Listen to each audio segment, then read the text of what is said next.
The Delaware Senate race is topic number one on State of Play. It has also ruled the cable networks, the political blogs, and it's been on the late-night talk shows. And we at First want to turn to someone who has seen the humor in the Senate race before anyone else.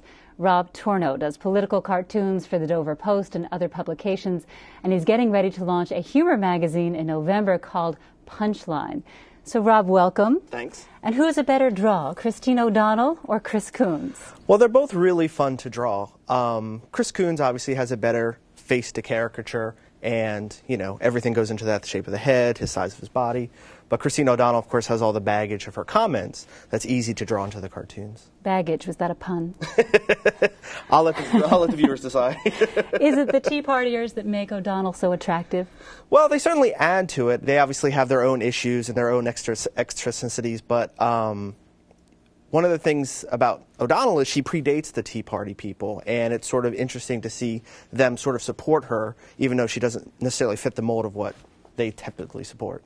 Well, I don't have to tell you, but there's been so much national attention on this race. It's really quite amazing. Right. And I'm thinking that this is informing a lot of your work.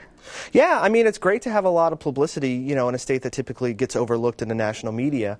Obviously, the play of the Senate, you know, control versus Democrats and Republicans, hinges on what happens in Delaware. So it brings in a lot of outside influence and unearths a lot more stuff in the backgrounds of the candidates.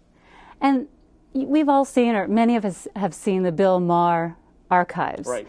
Of politically incorrect, and in particular the witchcraft conversation with Christine O'Donnell. You handled that very well. Do you think you're going to borrow from Maher and some of his other material? Yeah, I mean, obviously I'm a cartoonist. I like to use whatever comes to me. A lot of that stuff I think is just fun. It doesn't really necessarily play in what I think would determine voters' outlooks, but for me, it's fantastic. You know, witchcraft or putting human brains inside of mice, you know, that's stuff I can run with. Okay, we'll let that pass. We'll let folks surf on the internet and figure out what that's all about. Now, there's the Urquhart-Carney race as well. What do you plan to do with Glenn and John? I don't know. We'll see. I mean, Urquhart's kind of interesting because he's convinced people that he's a populist, even though he's an extremely wealthy fellow.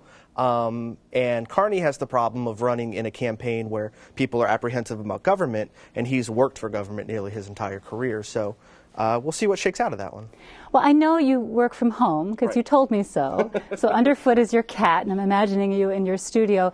And I'm trying to get a grip on how you get the faces down. What are you looking for? What are you studying when you come out with the faces? Well, you know, I just sort of see what works. I mean, you have a generic sort of shape of a face, and whatever stands out a particular candidate. You know, I also like to do things that sort of inform my beliefs or opinions about the candidates, you know. Christine O'Donnell I might draw as a witch, for instance, and have her scurrying away from the media, you know, trying to bring into everything. So it's more than what they look like, it's my opinion about them as well. Okay.